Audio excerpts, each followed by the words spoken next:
दुआ सेहतियाबी इंसानियत जे ख़िदमतगार इंतहाई एहसास ऐं पुरवकार शख्सियत जे मालिक मोहतरम रियाना लगारी डिप्टी स्पीकर सिंध जी कोरोना जी वजह सां संदसि तबियत नासाज़ आहे।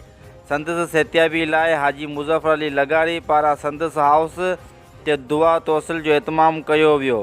उन मौक़े ते ख़तीब एले बैत अल्लामा मौलाना मोहम्मद बख्श दुआ तवस्सुल असां पढ़ी आहे इहो तोखे असां अहल बैत जो वसीलो बणाए पढ़ी आहे मुंहिंजा अल्लाह। ऐं हीअ जेका असां अदी मुहतरमा रियाना लगारी साहिबा जी सेहतियाबी जे लाइ पढ़ी मुंहिंजा अल्लाह असांजी अहल बैत जे सदक़े में अदी रियाना साहिबा खे सेहत कुल्ली आजिला नसीब फरमा। आमीन। मुंहिंजा अल्लाह असांजी भेण खे जेका तकलीफ़ आहे उहा तकलीफ़ दूर फरमा। आमीन। या बेहकी मोहम्मद या आले मोहम्मद जे सदक़े में अदी के उम्र दराज अता फरमा।